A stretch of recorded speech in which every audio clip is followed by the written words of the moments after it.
morning, family. Pastor Brown here on this beautiful, wonderful day that the Lord has made. We shall rejoice and be glad in it.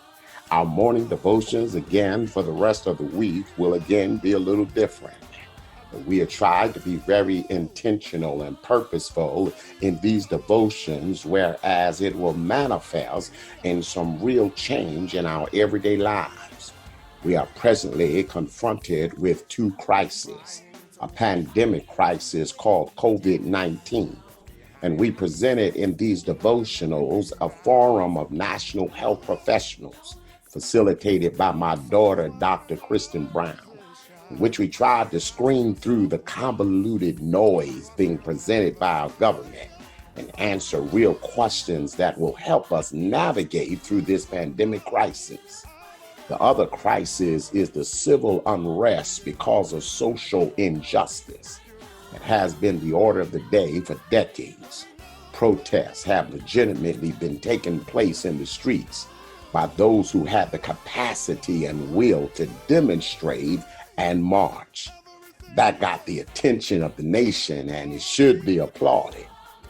But if we are going to make it count for long-range real change, we must begin to strategize, formulate, and implement next steps. In other words, to move from protest to policy changes, reform, and transformation. And in order to truly get there, my belief is we must all be on the same page, speaking with clear-cut objectives and demands. And as I said before, in order to do that, we must first of all understand what the real systemic issues are and how did we get here. Understand the systems are set up. Systems were created. They're not broken. They were created in order to keep us down and to keep others up. So we must, number one, educate ourselves. That's foundational. The Bible says in Hosea 4:6, my people perish because of lack of knowledge. Proverbs 4 says, get wisdom, get understanding. Then we can be on one accord to confront the implicit bias in systems that are counter to our well-being. So for the rest of this week, we have another video to educate ourselves, to internalize the issues, to share with others. Whereas when we proceed with next steps formulation, we'll be speaking from the same playbook, knowing what needs to be challenged, confronted, and changed. Not in general terminology, but with specifics.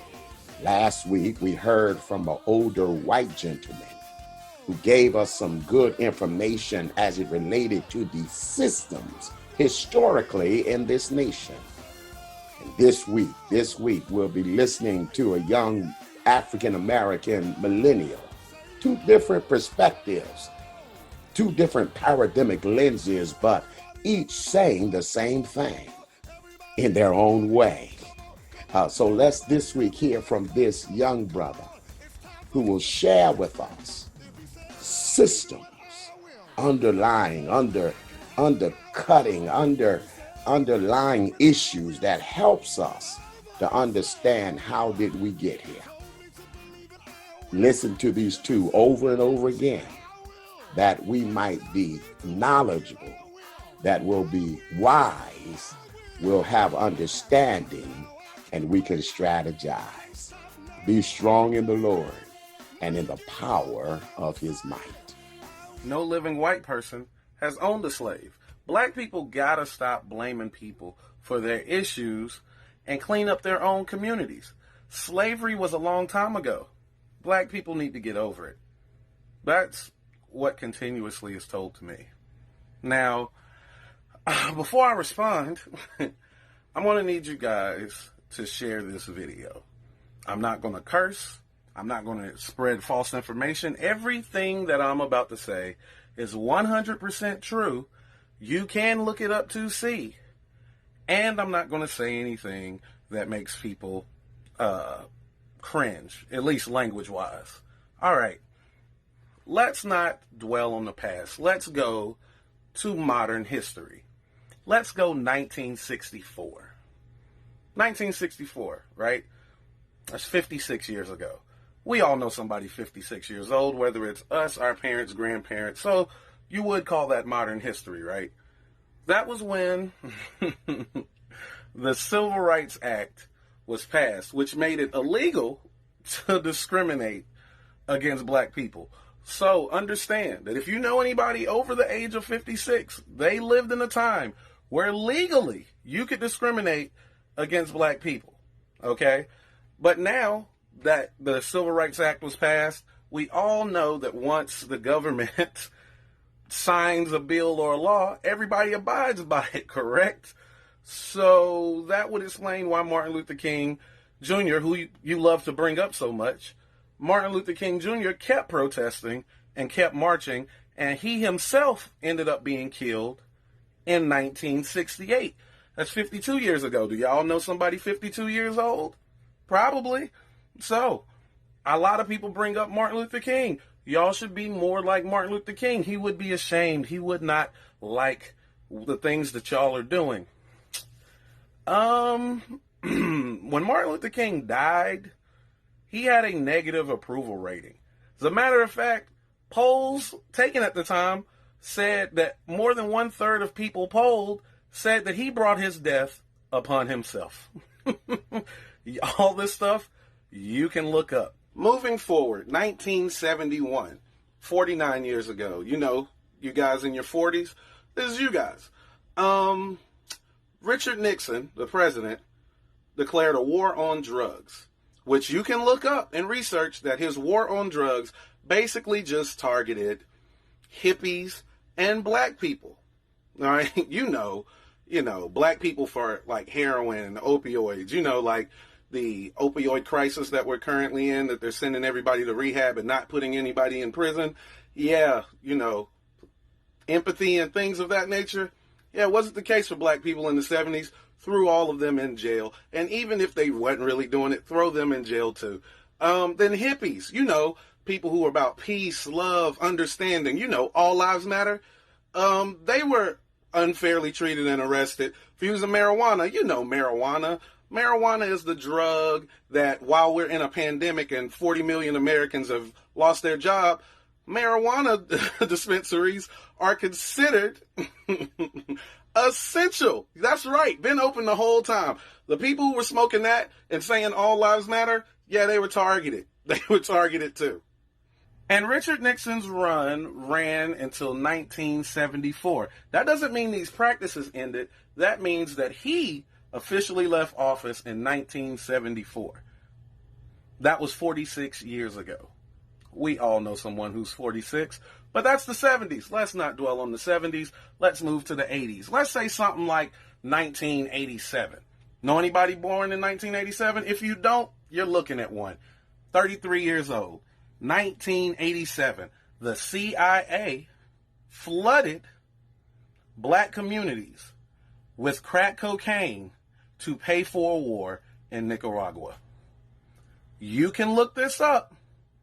They've made documentaries about it. There's even a movie called Kill the Messenger that was made about it, starring Hawkeye.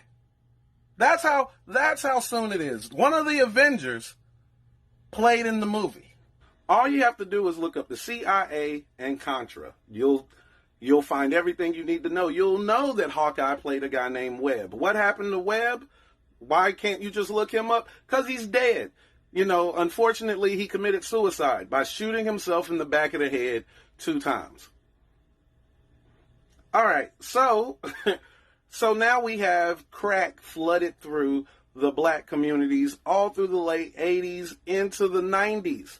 And black people are like, please help us. This is tearing apart our community. So then comes the crime bill. Did this crime bill stop bringing drugs into the community? No, it did not stop the flood of illegal weapons or guns into the community. It just put everybody in the community in prison. Did it offer drug rehabilitation for the whole community? No, it did not. It left the crackheads to raise the children.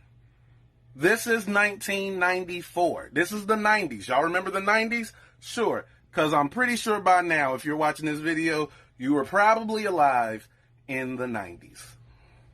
And after this bill incarcerated more black people than ever before in the history of the U.S., businesses decided to get in business with prisons because you could get free labor. And I know some of y'all might go, you can't get free labor. That's slavery. Well, according to the 13th Amendment, that abolished slavery, slavery became illegal except, guess where? Prisons, which are disproportionately filled with what? Black people. Now prisons are big business, making over $100 million a year. So in order to keep this business up, prisons have a quota for how many people must be in it every year. Yes, you heard me right. There is a quota for how many people they have to have in the beds in prisons. How do you do that? By putting more people in prisons. Maybe for crimes they didn't commit. Maybe giving them longer sentences to keep people in beds so you can meet this quota, which black people have been complaining about. And you can do the research on to find that this is true. Mass incarceration is modern day slavery. Also, when you get out and you want to change your life, you can't, because people don't treat felons the same way, no matter what your felony is, and you're not allowed to vote. And since pretty much 1 in every 3 black men have been or will go to prison, we lose 33% of our voting power. And all of this is prevalent today. 2020. You remember 2020? Of course you remember 2020. Because if you're watching this video, that means you lived in 2020. Now, with all this information I've given you, I haven't brought up police brutality. I haven't brought up racism from civilians. I haven't brought up racist practices by the banks. And I'm just giving you what the government did to black people. And some of y'all will go, I didn't know any of this. But I've given you statistics. And it's okay that you didn't know. It's not okay, but it's okay. Because most of us, statistically speaking, all of us went to school with a girl who was abused in some type of way. But we didn't know. It doesn't mean it didn't happen to her. It just means we didn't know. But now that you know, ask yourself, what are you going to do about it to change it? Because it's true.